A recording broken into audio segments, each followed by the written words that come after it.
The only other excuse, he says, is you're a homicide or a narcotics detective. You can watch this and other programs online at booktv.org. So tonight, we are delighted to have Camille Paglia here, and I will do a more formal introduction than usual, but bear with that because instead of my usual ramble. Camille Paglia is the University Professor of Humanities and Media Studies at the University of the Arts in Philadelphia, where she has taught since 1984. She received her BA from the State University of New York at Binghamton in 1968, and her Master's in Philosophy and PhD degrees from Yale University in 1971 and 1974, respectively. Her prior books are Sexual Personae, Art and Decadence from Nefertiti to Emily Dickinson, which came out in 1990, Sex, Art, and American Culture, Vamps and Tramps, New Essays, which came out in 1994, The Birds, a Study of Alfred Hitchcock, published in 1998 by the British Film Institute, Break, Blow, Burn, Camille Paglia reads 43 of the world's best poems, and Glittering Images, a book she was here last year with 5 years ago, Glittering Images, A Journey Through Art from Egypt to Star Wars. She's here this evening with her 7th book, Free Women, Free Men, Sex, Gender, Feminism, a selection of her most notable articles and lectures on these subjects. Her 3rd general essay collection will be out a year from this fall from Pantheon, the publisher that's been publishing her work since Sexual Personae. Professor Paglia was co-founding contributor and columnist for Salon.com, beginning with his debut issue in 1995. She's written numerous articles on art, literature, popular culture, feminism, religion, education, and politics for publications around the world. It's a pleasure to thank you all for being here tonight, and now please join in welcoming back to Seattle, Camille Paglia.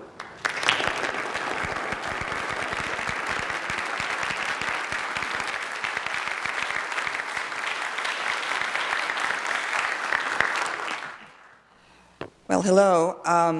I don't know which mic to use first here. What a pleasure to be back in this beautiful city. The first time I came for a book tour here, I think, was 1992, and it's just always a thrill to come back to Seattle. So this is my 7th book, and I had hoped it was going to be my 3rd essay collection, because it's been since 1994 since my 2nd one was published. I've written so many things all over the world. I think many important pieces on religion and history, culture, and so on. But my publisher felt that my pieces on sex, gender, and feminism have been so prophetic for the last 25 and 30 years that it was urgent to get them out now. So we went forward with this book, and it's absolutely amazing how almost like a tsunami, events in the culture swept forward, and things I wrote in my introduction to this book last summer, when I wrote the introduction, seem to speak directly to this moment. Now, my premier principles as a person and as a thinker are free thought and free speech. I am truly a child of the 1960s in that respect. And I am totally opposed to any kind of curtailment of either of those two things for whatever laudable social causes anyone may think that they have. My particular influences came from my experience in the mid-1960s in college. When I entered college in 1964, in that fall, that spring had happened. The free speech movement at Berkeley. Mario Savio is an enormous culture hero to me. In college, my influences were heavily the beat poets, who created the great scandal, City Lights Bookshop in 1957, the obscenity trial, the arrest of the manager of City Lights Bookstore for selling an obscene poem. Allen Ginsberg's Howl, Kaddish. These were huge influences on me in college. Same thing, Lenny Bruce. Okay, Lenny Bruce, who is the person who transformed the medium of comedy, stand-up comedy, from merely gags in the vaudeville style to a very satiric, acerbic, but meaningful style of analysis of social problems. Lenny Bruce is the one who made comedy politically and socially relevant. Lenny Bruce was an equal opportunity offender. He went against both liberal and conservative shibboleths. Right? And then the first thinker really who had an enormous impact on me in adolescence was Oscar Wilde. By chance, in a secondhand bookstore in Syracuse, upstate New York, I stumbled on a copy of a book it was a British book called The Epigrams of Oscar Wilde, and it actually is still available from the Dover editions. They thought, presumably, that no one in the U.S. would recognize the word epigram, so they call it now The Wit and Humor of Oscar Wilde. But it has all of his, many of his wonderful one-liners from his plays, from his writings, from his dinner table conversation in London, organized by topic, nature, men and women, et cetera, et cetera. Oh, this scathing, uncompromising quality of Oscar Wilde's thinking, huge impact on me. And then in college, this was before the Stonewall Rebellion, before the gay liberation movement.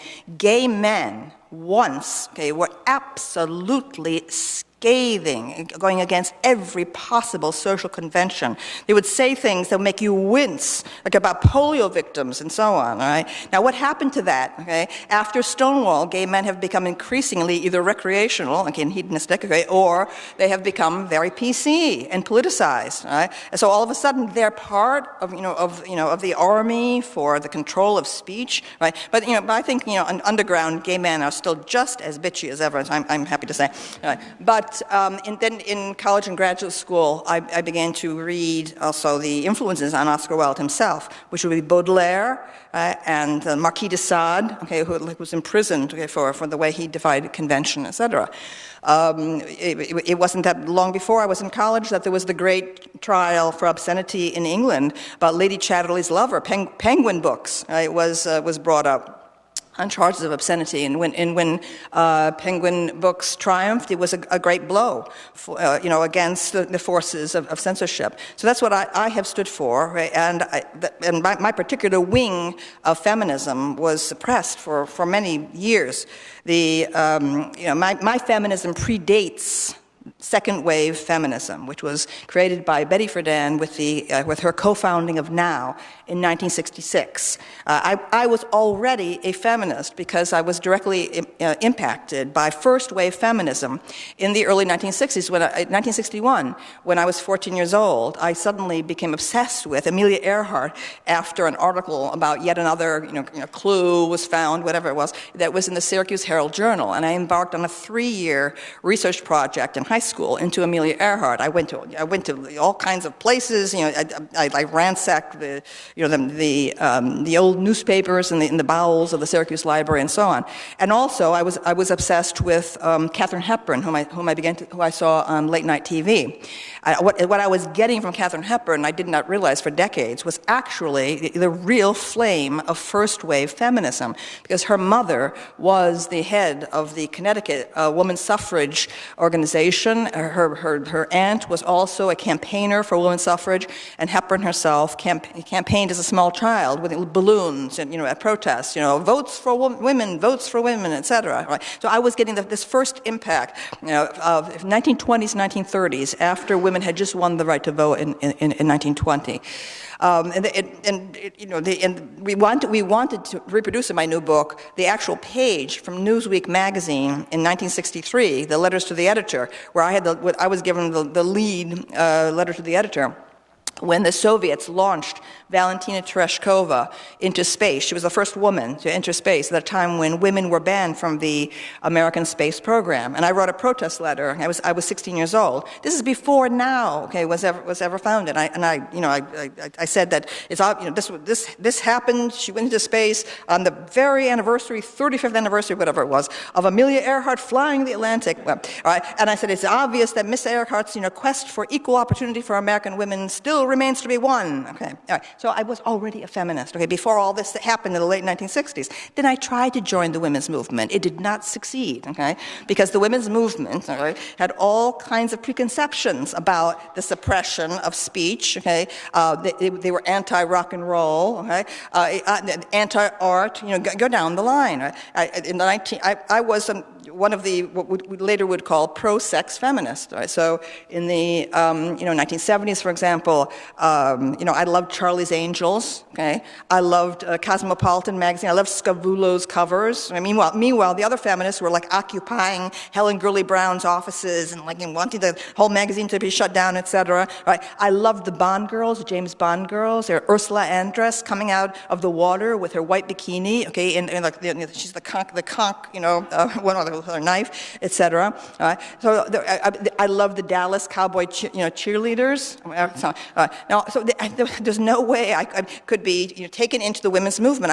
I was drummed right out of it, right from the start. Okay, so people who say, "Oh, she was made by feminine," I was not made, okay, by Betty Friedan. As I say in the book, Betty Friedan did not create Germaine Greer in Australia, and she did not create me in upstate New York. Okay, all right? And it's about time people realize that the transformations in women that happened very radically in the mid-20th century are not entirely due to the women's movement. I show in the introduction to this book, how many things preceded, okay, the creation of now. Okay, Diana Rigg, okay, in the Avengers was in a black leather catsuit. Okay, before now, okay, doing all that stuff. Okay, Betty Friedan didn't create her either. Okay, so anyway, okay, all right. I don't want to get sidetracked on that. Then the whole thing will turn into that. All right, now wait. Let me.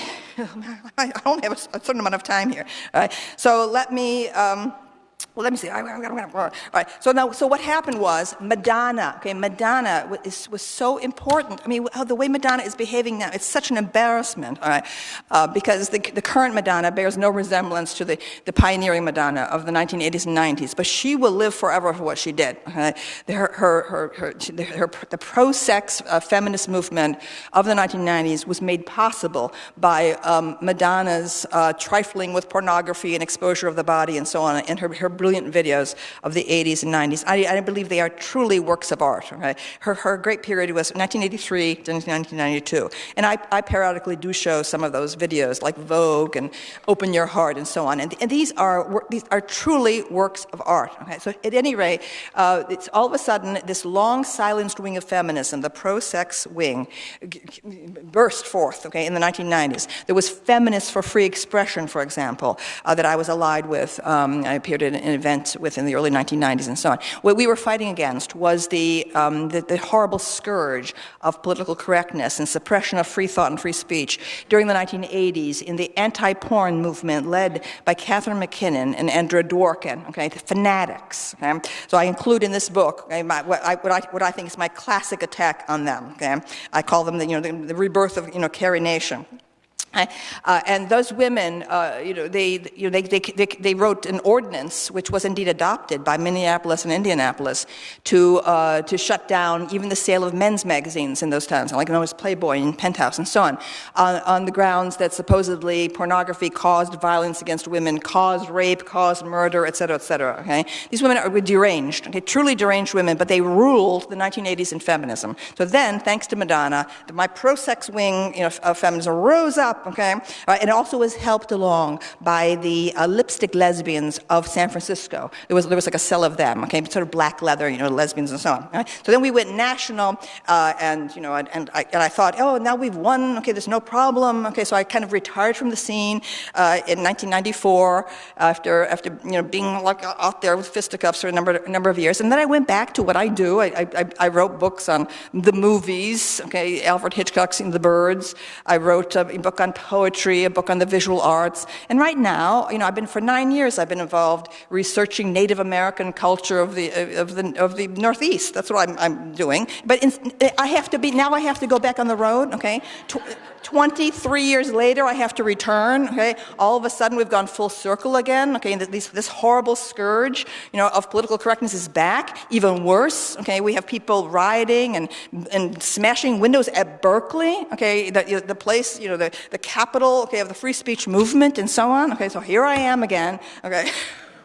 I'm not happy about it. Okay, I'd rather be doing my Native American research. Okay, all right. Now, what else here? Okay, wait. Oh, how much time do I have? Okay, how many minutes do I have? Oh, 10 more minutes. Oh, good. Okay, all right. So now, a number of things. First of all, what I'm calling for, the title of my book, okay, which is Free Women, Free Men. I'm calling for an end to the sex war, okay, in feminism. Okay, women are well launched now. Okay, so this kind of this reflex, snide, put downs of men that are everywhere. This has got to stop. Right? Now, I notice, wherever I go in the world, actually, that upper middle class career women are very unhappy. They're very unhappy, okay, even though they have achieved a certain status. What I'm saying is that feminists have to stop blaming men for their own unhappiness. The unhappiness is due, I believe, to huge systemic changes that women, for thousands of years, women had their own world. There was the world of women, and there was the world of men. And the sexes didn't have that much to do with each other, okay? This is a brand new experiment to have this new system where now women can be economically independent now. They're no longer dependent on a father or husband or brother, okay, for their sustenance, right? And they're working side by side with men in the workplace, right? This is an experiment. It's never happened before, right? And I was saying in the book that we may have to accept a certain amount of tension between the sexes in the workplace. Right? That if the feminist idea that if we can just suppress men enough, women will be happy. I say no. Okay? I say, okay, it's on the basis of my own experience as a child in Italian-American immigrant community, okay, is that what women have lost is the old solidarity that they once had when they totally ruled the private sphere. The women's life all day long was with other women once, multi-generational, older women, okay, as well as the children, right? It was a huge tribal experience.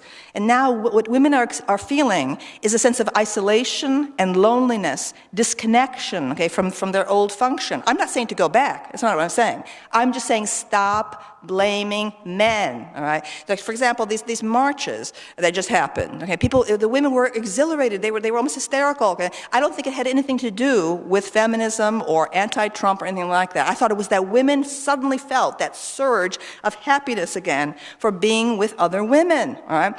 You can actually see it in the Odyssey when Odysseus is washed up naked and alone. He's lost his ship, on the shores of Phaeacia, and he wakes to the sound of women's voices, laughing and singing and so on. It's the Princess Nausicaa going down to do the laundry on the shore, okay? And actually, that is exactly what was going on up until fairly recently, where women were all together. They did all their chores together. They did the laundry. They did the cooking.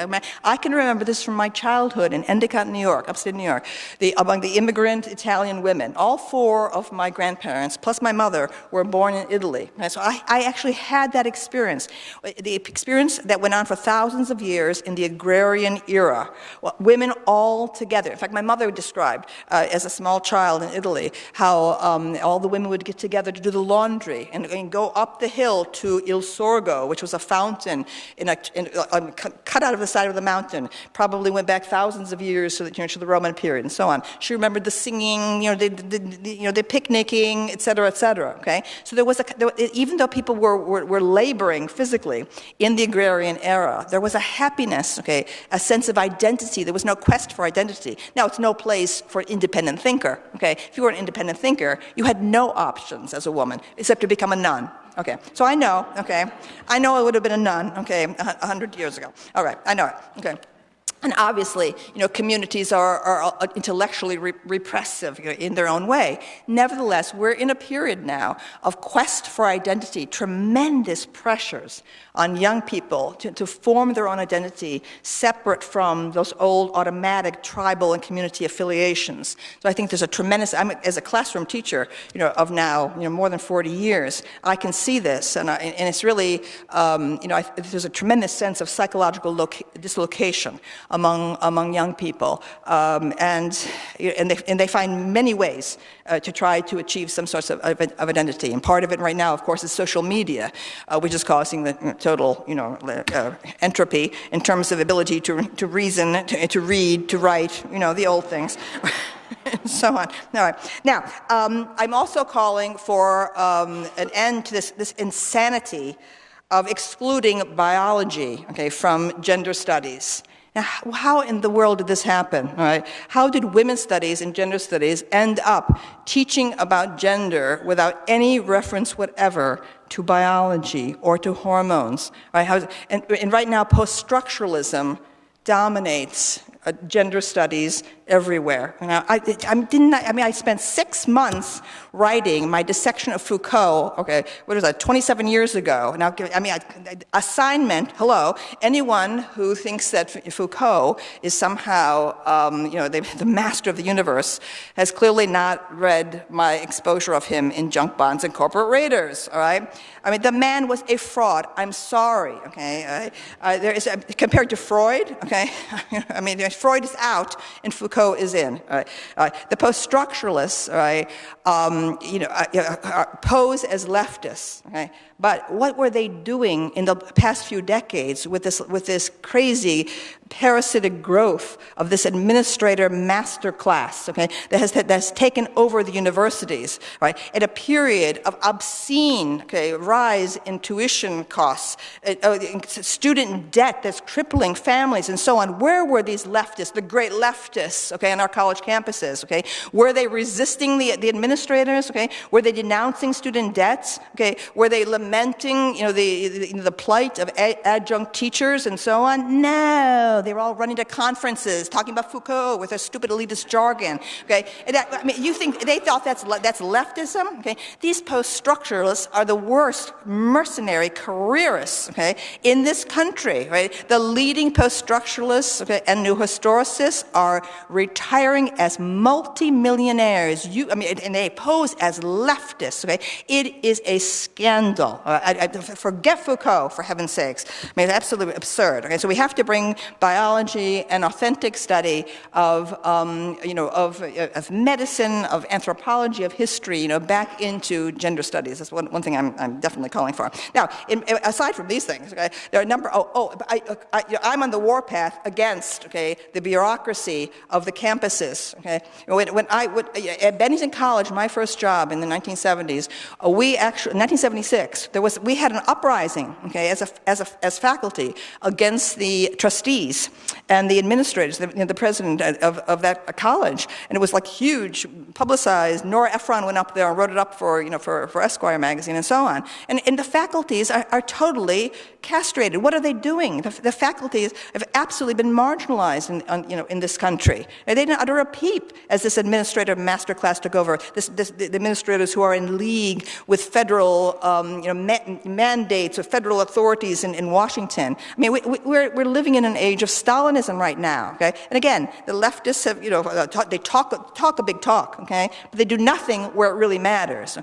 Which is demand 50% reduction in the number of administrators. And also 75% reduction in their salaries. Which often exceeds that of the faculty members. People should realize how many of the ills that I'm decrying about the suppression of speech and free thought on campus are coming from the administrators. Who are these social welfare do-gooders. Oscar Wilde, was absolutely scathing about these humanitarians, these aggressive philanthropists who dominated the Victorian period. Oh, okay. I had the feeling you were looming there. Okay.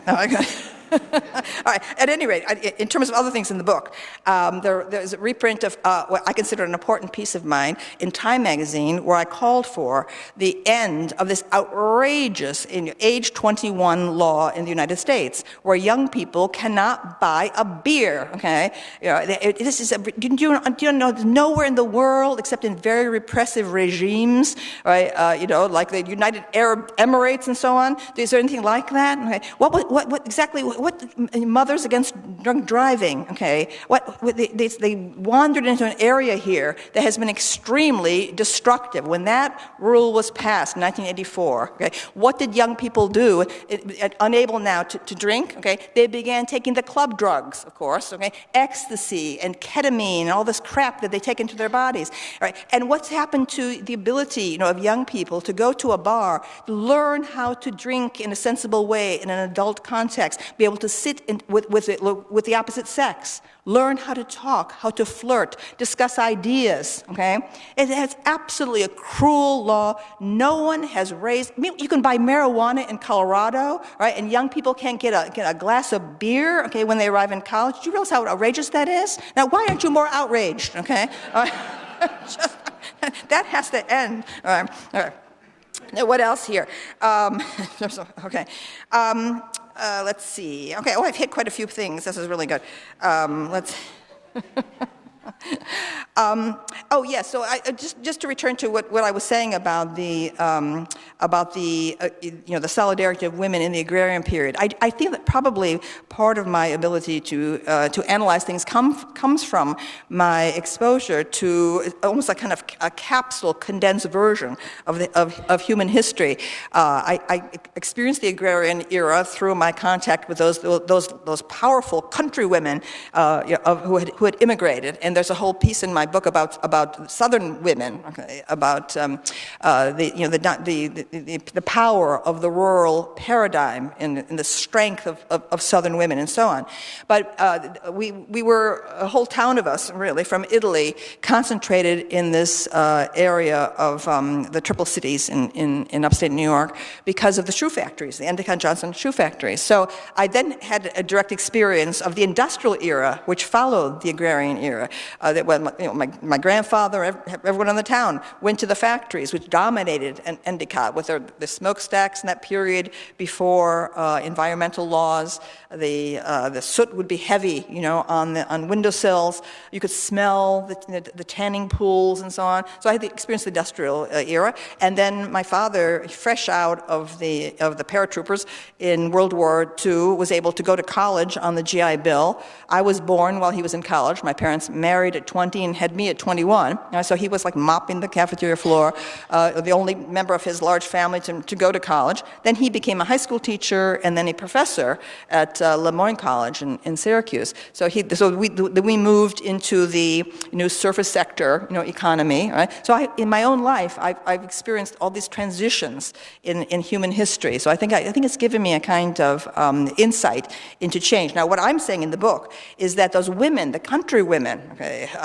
were more powerful, okay, than any feminist. Okay, they were physically powerful, literally, in that period before automatic washers and dryers. Everyone did laundry by hand. Okay, I can remember my grandmother washing on the back porch with a washboard. Okay, they were powerful like this. All right, and these women had big voices, okay, and big attitudes. All right? So, in fact, once when my father was teaching high school in the small farming town of Oxford, New York, we lived for a year in the upper floor of a farmhouse, and there was like a hilarious moment. My father was out with his brother. They were standing outside smoking a cigarette, and suddenly the farm woman yelled at them. Okay, a calf had escaped from the barn, and she said, "Stop her!" Okay, to my father and my uncle, and the calf thundered by. My father and my uncle just stepped backwards as it went by, and the farm woman chased the calf and came back carrying the calf. Right? And as she's passed them, she said, "Men." Okay, those were the women. For thousands of years, country women had physical power and mental power, and they were the equals of men. In fact, it's no coincidence that the first states and territories to give women the right to vote were in the West. Okay, that it was the pioneer areas. Okay, where it was obvious that women were the equals of men. Whereas right to the very end, the educated states, the states where the great universities were, like Pennsylvania, New York State, okay, Massachusetts and so on, refused to grant women the right to vote, not until the constitutional amendment was passed in 1920. It's because the differential between the upper middle class man and upper middle class woman, okay, in the late 19th century and early 20th century was very profound, okay. A lady seemed to be a different entity, seemed to be far more emotional, tended to faint, tended to be rather delicate, etc. All right, so the idea of granting such women, however admirable, the right to vote, was not as easy as it was for the territories. You want me to? Okay, maybe. Okay, why don't we just move to the question period then? Because I love the question period, and I'm sure you would too.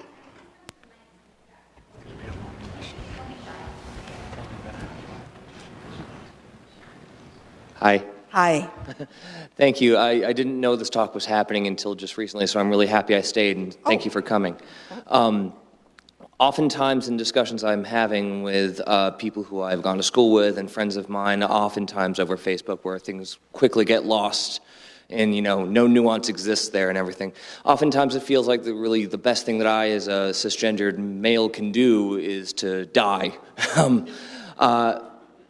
And I realize that now, hearing you talk and everything, that this is kind of the result of the pendulum being swung very far to one end. And I was wondering if you thought that are we now at the point where a pendulum is about to swing back into a more kind of moderate, let's all actually do something together and treat each other as equals, all genders, all races kind of thing? Well, I'm calling for men to take control again of their own lives. So I've said in a recent interview that if there's a women's center at Yale University, which there is for the undergraduates, then there should be a men's center. There should be absolute equality. And the men should be totally free to do whatever they want in their men's center. Okay? They can show dirty movies or whatever they want. Okay? This constantly beating down of men, okay? This demand that men redefine themselves until they suit what feminists want them to be, it's an outrage, right? And I'm saying throughout this book and the pieces I've written over the years, that the civilization, with all of its protections and conveniences, is essentially the invention of men. Now, I explain that in my first book, Sexual Personae, by saying that woman's power is so enormous that men had to band together to go off and to create these objective structures. And I still think that my analysis of it is absolutely right. But it's men who are doing all of the hardest and dirtiest work in society. I told in a recent interview of that there's a whole list of things. Okay? When there's an ice storm, okay, in the Northeast, it's the men who go out at 2 a.m. with the live wires and so on. I rarely see women, okay, going out at that hour. I never see women manning the great vats of tar in the heat of the summer that people are mixing to put on the roof, okay? I never see the women, as I did last year, saw an enormous sewage break in a neighboring town with, where men in hazmat suits were up to their knees in wastewater. Okay? Not a single woman wants to volunteer for that kind of work. People are still depending on men and keeping working class men invisible. I've launched an attack, for example, on Sheryl Sandberg, right? As incredibly smugly entitled, talking about leaning in while at the same time concealing from sight all of those servants that she has and the nannies that she has, okay, who are working class people who are supporting her particular very public lifestyle. So I think in general, it's men are erased, the contributions of men are erased, and also the contributions of working class people are erased to, and this has to stop. Okay, it has to stop. We need a much more enlightened feminism. I think that most men are in favor of women rising in society and being in charge in society. We're no longer in the antediluvian old days. So I want men, okay, to recover a sense of who they are as men again, okay, and not feel they have to obey any list, like a checklist being issued by Gloria Steinem and company in Manhattan. Okay. Thank you. Okay.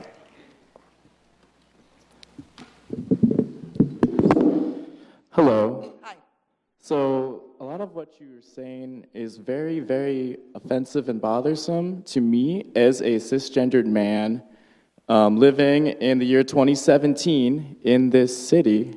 And to your point about the ice storms in the Northeast and how women aren't out there fighting them, well, why don't you think about like these institutions that, you know, that like road crews and the like microaggressions and the sexism on these crews of the working class man. I'm a landscaper, and I can tell you that there is a huge degree of like, okay, my question is about, do you believe that sexism is relevant? Because you said that women have to stop blaming men for their unhappiness, and nowhere in there was a discussion of sexism in the workplace, that women are like treated as less smart, as less capable. And it seems to me that your words are sort of reinforcing this notion, especially in terms of the like workplace.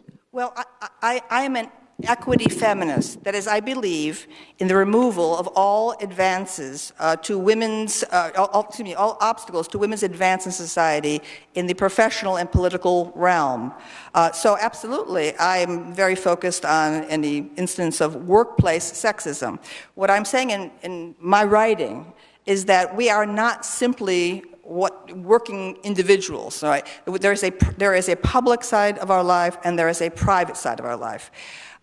In Sexual Personae, 700-page book, I talked about the psychological, the dream life of mankind. There are all kinds of primitive impulses in us that are very atavistic. Do we want to understand ourselves as human beings or what? Okay, we cannot simply define human beings in terms of what we are in the workplace or in the political realm. I believe that was actually the biggest legacy of the 1960s. 1960s were about turning away from materialistic careerism and embarking on a kind of cosmic quest for meaning in the universe. So I think that my work offers a kind of dual perspective. I'm talking about women's advance in society and what best helps that, and I'm also talking about our need as human beings to expand our imaginations. Even though I'm an atheist, I have a very spiritualistic view of the universe, and that is my particular vibration with Native American culture. That's in fact what I'm doing for the last 9 years, is trying to map, the actual metaphysical, religious perspective of the ancient Native Americans. I believe that my views of things as represented in Sexual Personae are very much in vibe with that. Hey, Camille. Thanks for coming. I haven't read any of your books, but I've seen your videos, so I'm a fan. Anyway, I can't remember which video it was, but you were talking about college education, and you're fed up with the whole cafeteria style. I think you called it the invent your own major. You think you should go back to a survey sort of. And I graduated from college several months ago, so I've never taken a survey course in my life. So I was hoping you could talk about what you think the benefit to that type of education would be. Yes, I think that's been an absolute disaster what's happened in the last 30 years. I'm speaking, of course, as a career college teacher, which is this degeneration into the cafeteria menu, where young people arrive in college and say, you can take this or this or this or this or this or this, and then you have all these kind of narrow courses being offered by professors who are basically teaching what they're interested in. I think that is not education at all. Okay, that the best kind of education gives the broad view. Okay? The abandonment of the great art history survey course has been a cultural disaster in this country, where it used to be you had 2 semesters, you would begin with cave art, the Stone Age, and move all the way down by the end of the second semester to abstract expressionism and modernism. Right? This gives a sense of the narrative of history. But of course, in postmodernism and poststructuralism, all narratives are false. Okay? Everything, please. enemies, okay? There is a narrative in history, there is, okay?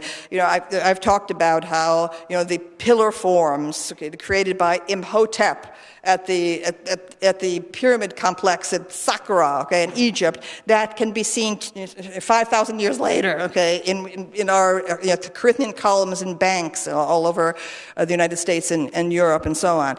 People who deal with artifacts of archaeology and history, you know, can recognize the legacy and the continuity in cultural traditions. So yes, I think that colleges need to be very stripped down. They need to be making decisions about about what they're going to teach. Now, I have been saying for 25 years that for me the best multiculturalism would be to teach comparative religion, the world religions, right, as a way to introduce students to the world, not just to the Western tradition, to the entire world. And if my plan had been followed, we wouldn't have a lot of the problems today in the incomprehension about Islam. People would already know about the sacred texts, okay, and would be able to discuss, okay, that this group, okay, is following these particular verses of the Quran, this group is doing that, and it wouldn't be this chaos which we have right now. And this period of secular humanism is an absolute failure, okay? Young people, okay, are starved for meaning. That's why they're clinging to politics. But you cannot cling to politics. Politics and the social realm, this is minor. It's a minor part of human existence. Okay? There's something much bigger, okay? Much bigger, the universe. Okay? There are whole wells of deep meaning out there beyond the political realm. I'm not saying not to demand social reform. I'm not saying, you know, to cease to be progressive and to look for the most just human society possible. But I am saying that there is a kind of mania abroad right now, a total obsession, okay, with politics. This is a betrayal of the legacy of the 60s, a betrayal of the tremendous vision, the cosmic vision of the 1960s. And I've written about this. I believe that the reason for that is that the apostles of that particular spiritual quest of the 60s are lost to us because they took so much LSD, they never came back. That's the problem. They never wrote the books, which should have been the companion books to my own work. Thank you for your question. Thank you. Okay. Hi, thank you for coming. I read Sexual Persona during a time when I was recovering from a incident with sexism, and so workplace sexism definitely is something that affects a lot of women. What can male allies do to help alleviate the common situation of workplace sexism in a way that doesn't overly blame them for the problem? Well, I'm saying that a real man is honorable. A real man respects women.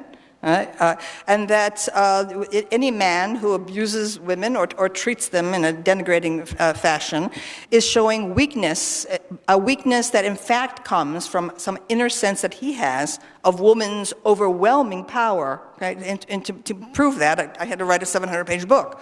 Okay, all right. So I'm calling for a mutual recognition, a mutual respect between the sexes, but I'm also calling for middle-class girls to stop asking for special protections. Again, I want equality of treatment in the workplace, but I think there's too much decrying, okay, of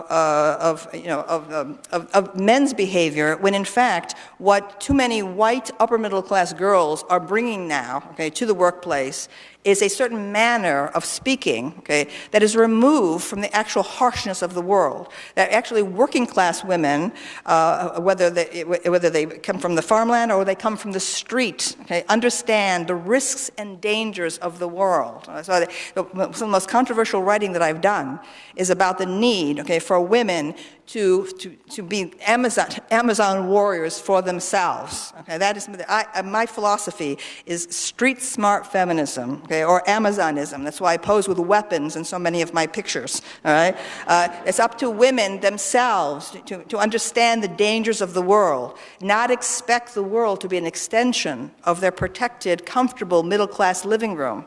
And that's, I think, what's happened. I see women whose voices aren't strong enough. okay? Women have to learn, okay, not to be embarrassed, okay, to be loud, okay, and to confront when it happens. I mean, I see too many cases of women who are dismayed by something which they feel is demeaning and who just accept it, all right? And that is not, no, the first time it happens, you speak out. You speak out, you stop it. You're in their face, like immediately, you see? Okay, and that's what I believe I represent, okay, which is that every moment of every day, you have a responsibility to protect your own dignity, okay? And it doesn't matter if you're embarrassed or you create an embarrassing situation. You protect yourself. Now, you see, when my generation arrived in college, 1964, the parietal rules were in full, in full power. So that at Harper College, State University of New York at Binghamton, where I went to college, the girls had to sign in at 11 o'clock at night into the dorms. And the guys could run free all night long, okay? And so it's my generation of women who said, right, we want the same treatment as men. We want the equality, okay, and freedom that men enjoy. And the colleges said, no, the world is dangerous, okay? We must protect you. We must protect you against rape. And we said, give us the freedom to risk rape. Freedom. Freedom is the value, not protection, okay? So it dismays me to see young women today wanting the parent figures back, okay? Wanting the oversight, wanting to run to committees when something goes wrong on a date. I oppose that, okay? I think it's infantilizing, and women have got to stop doing that, okay? They have to govern their own relationships with men or with anyone else. Okay? And that is the only way women will ever become totally free and totally equal. Thank you for that. Thank you. You just mentioned, you compared the agrarian period with the physical effort of that era that created strength in women and men, and then going into the modern era where people became more fragile. Do you think that modern society with technology is sustainable? Because constantly we are removing all of our stresses and all of our efforts from the environment. Yes, I am concerned. Yes, first of all, technology today has become our art form. There's no doubt, okay, that that the constant modulations and evolution, okay, of our handheld devices and so on, it's the equivalent of art forms in another society. But I am very concerned about our excessive dependency on this new virtual reality. Now, I love the web. I was in from the founding issue of Salon magazine. I've been part of it, etc. But I'm very concerned because I see a pattern from ancient history, which is when you have empires which become extremely affluent and extremely complicated. You get very complex bureaucratic structures, and everything gets so interwoven that it's very easy for the whole thing to collapse. And at the same time, you get an affluent, educated class that's extremely tolerant. Okay, that is rather hedonistic, that has no scruples about heterosexuality, homosexuality, and so on. Anything goes, etc. They're in the ancient Roman period. They're vacationing on Capri and in Pompeii and so on. So I am concerned, okay, that we're heading toward a civilization that is so complex and so dependent on other people, and particularly on electric power. All it will take, okay, is one gigantic asteroid burst, okay, that takes down the power grid, and all of a sudden, mankind is going to be scrabbling back to the primitive and barbaric realm again. So I do feel some concern about the fragility of our culture and our removal from nature, our removal, and with secular humanism has also gone this cosmic vision I was talking about, right, and the lack of this larger perspective. So yes, I mean, I don't. I think there's reason. I feel I feel shadows coming. Yes. Okay. But you see no exit from this cycle. My theory of history is cyclic. I believe everything. That's what I see, a kind of organic pattern in history as in artistic styles. Things begin, and great ideas, high energy. It grows to a certain point, and then you start to get the decadence. Now, I love decadence. Okay, all right.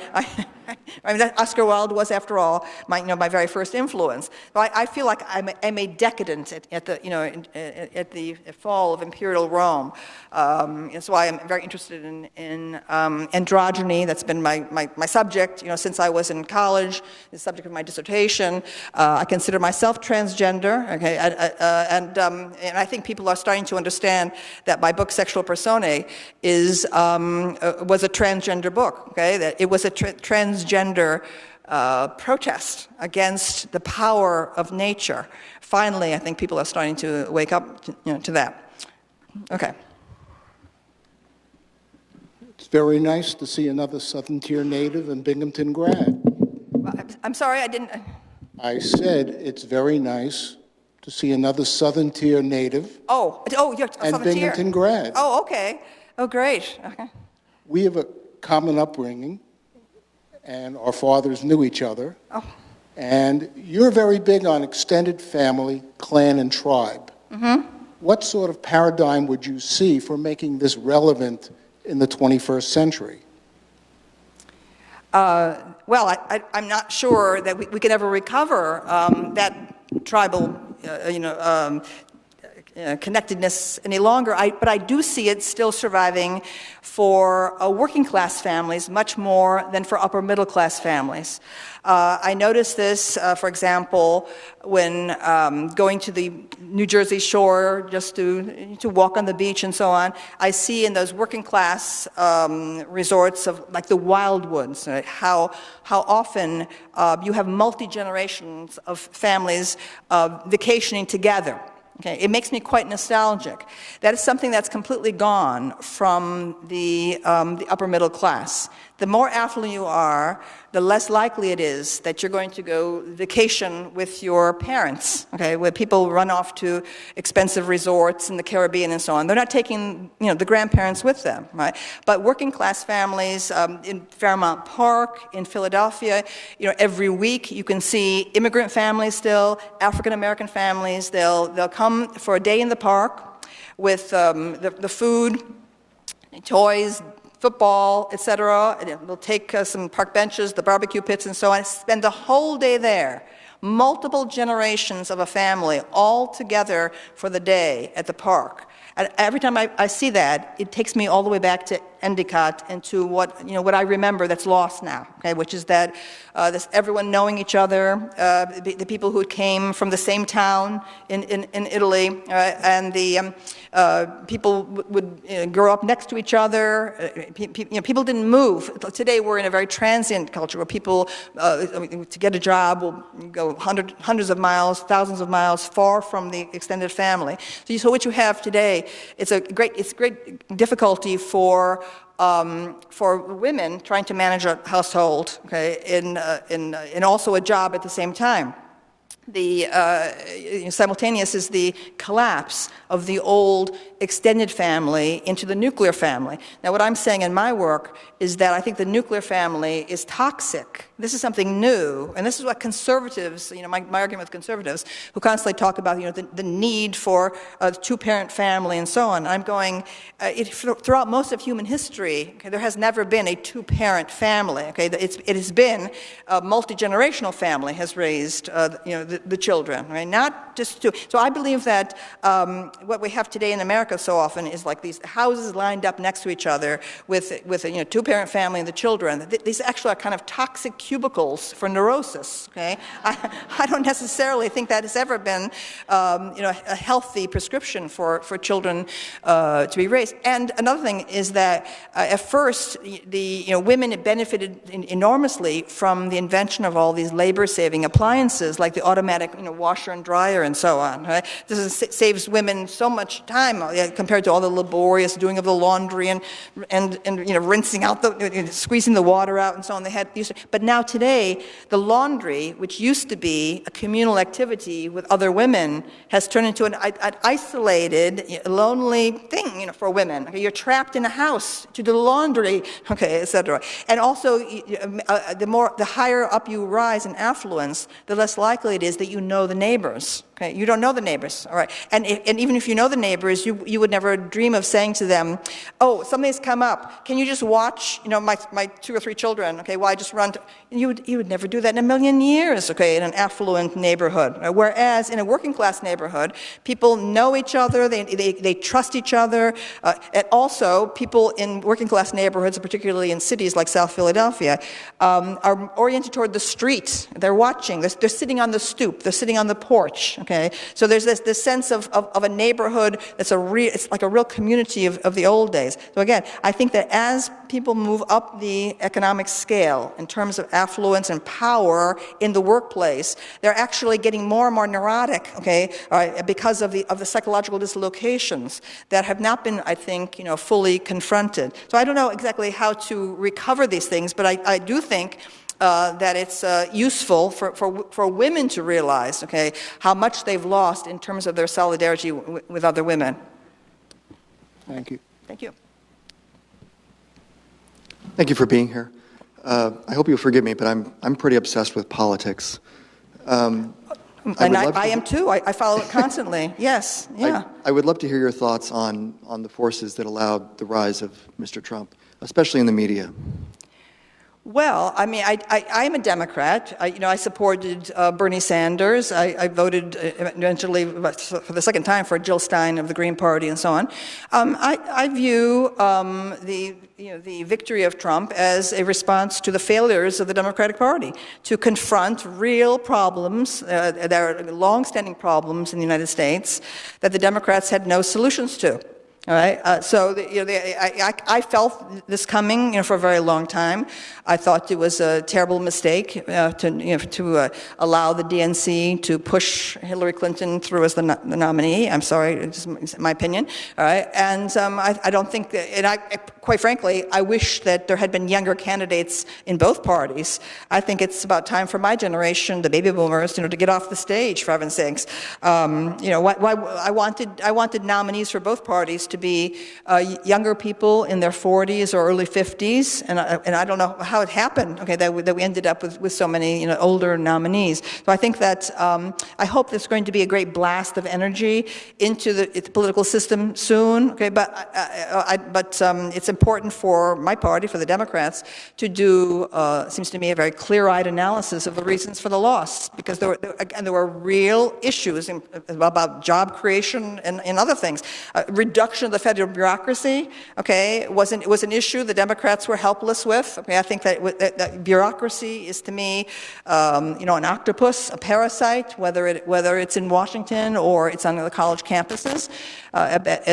Bureaucrats, are automatons. Okay, they are absolutely soulless. Okay? The minute you allow any entity to be run by bureaucrats, okay, we're in trouble. Okay, so the Democrats just want to add on and add on and add on. Okay, this is not the way. I don't call that progressive. Okay, progressive is to deconstruct the bureaucracies. So again, Democrats have to come up with better solutions to problems, and they'll start winning again. Thank you. Okay, sure. I would just like to ask you to talk some about the differences between men and women that you think are really important, whether they're hardwired or have developed over thousands of years in feeling, in thinking, in sex drive, in workplace, whatever you want to say about that. Well, I analyze this at length in Sexual Persona. Yes, I speak about biological factors and the way the mind works. For example, I mean, it's slightly satirical in chapter 1 of Sexual Persona, but I think I'm right, which is that boys have to learn, because of their genital anatomy, how to aim. right? If they don't learn how to aim, okay, when they try to urinate, okay, they will soil themselves and the wall and everything else, okay? They must learn to aim, okay? And eventually that carries over into the sex act, all right? And so I talk about that, the focus and purposiveness and directedness, okay? And how, Freud it talks about how primitive man preened himself on his ability to put out a fire, okay, with a stream of urine, okay? And I say, well, that's a strange thing to be proud of, but beyond the scope of any woman, all right, who would scorch her hands in the process of trying to put out a fire with a stream of urine. All right? So I do believe, okay, that there are sexual differences. I think that that as civilizations evolve, as they become more complicated, that gender eventually has a performance quality, that it becomes an artifact, like other artifacts, like works of art. I mean, that's why I have a 700-page book on this subject, my first book. But that ultimately there are very fundamental sexual differences that come from the fact that most men have 8 to 10 times the amount of testosterone in their bodies than women do, right? And that, for my entire life I've noticed the way men talk and think is different. I mean, heterosexual men talk and think different than the way women think. I remember my father saying when he would listen to the women talking, my mother, my aunt, and all of it. He said he could never follow the conversation. No names were being used. And sentences weren't being ended, okay? But yet everyone knew exactly what they were talking about, okay? And I've noticed that myself. People will say, "Oh, did he see that? He saw that. Oh, okay. He saw that. She saw. Oh, okay. All right. So, all right.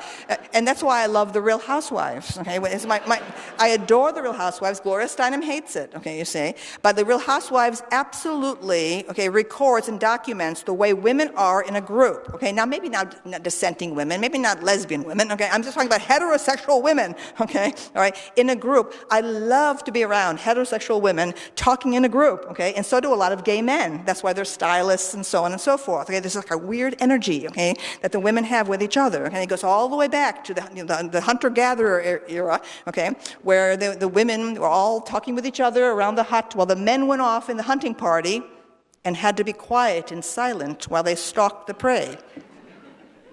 You see, the talkative men didn't last long, okay? Okay? All right? But, at the same time, so I do feel that, that transgender people and that, many gay men occupy kind of middle ground, between the sexes, right?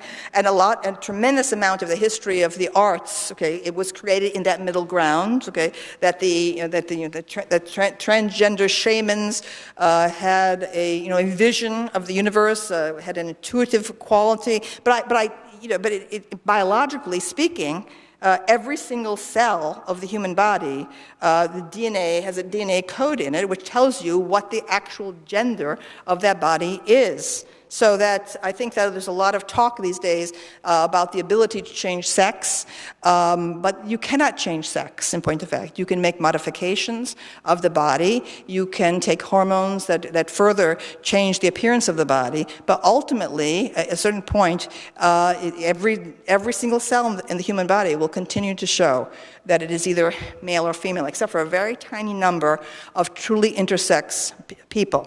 And now, I don't know what I exactly belong to. I do, never for, a day in my life have I felt female. Never for a minute in my life have I felt female. But I don't feel like a man either, okay? So I'm willing to acknowledge, that I have a gender dysphoria, okay? And out of that gender dysphoria, I made a lot of books, okay? My books are my sex change. I've said that Sexual Persona is the biggest sex change in history, okay? And in fact, the truest thing ever said about Sexual Persona was by this gay intellectual guy in Massachusetts who ran the Gay and Lesbian Review back in the 90s. He said, the voice of Sexual Persona is the voice of Myra Breckinridge. Now, Myra Breckenridge was the transsexual star of a Gore Vidal book that was made into a movie that should have been a great movie with Raquel Welch. It was a terrible movie, all right? But that is really true. My voice is the voice of a transsexual. This is absolutely true, okay? But nevertheless, I believe, that's why I've called my book, okay, Free Women, Free Men, that it's time to valorize, okay, the sexes. Transgender people in the middle, okay, actually gain identity from the existence of the mass of men and the mass of women. Okay, so I applaud you as a man. Okay. Thank you so much for being bold and going into the non-PC realm and empowers people like me. I sort of grew up Baptist Taliban, if you will, and I made the jump to libertarianism. And I would just like to ask you, from my perspective, libertarianism is about empowerment. It is the party the women should be migrating to, in my opinion. Yeah.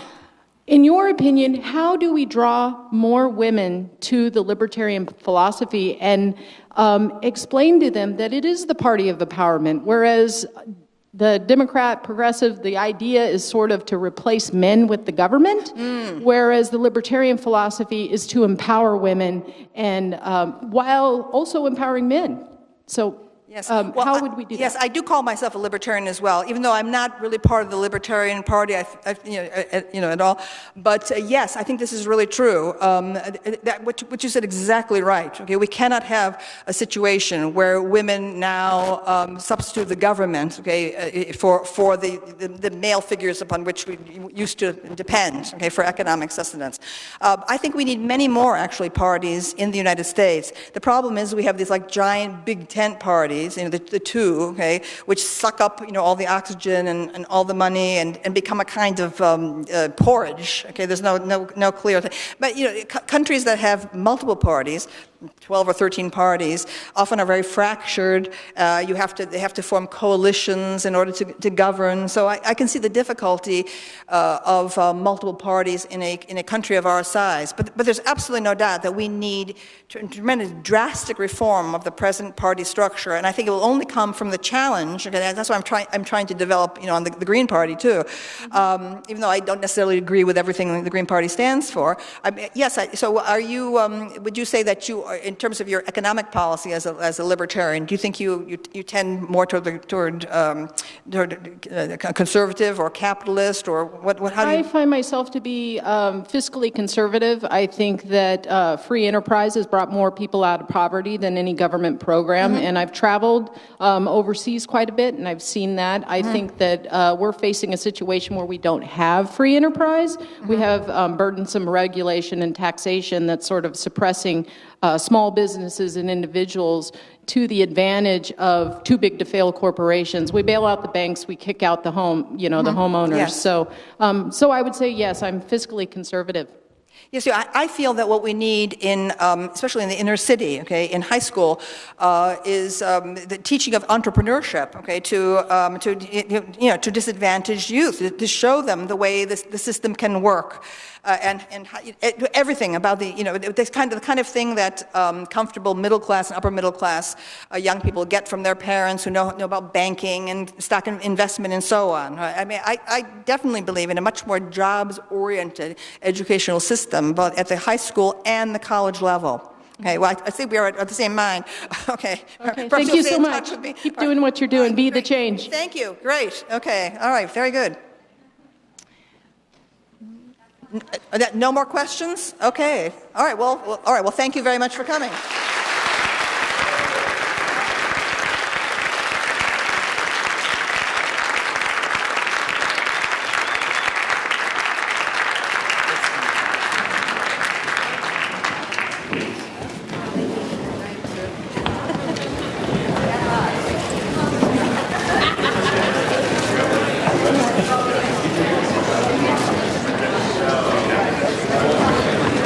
Hey, Brian.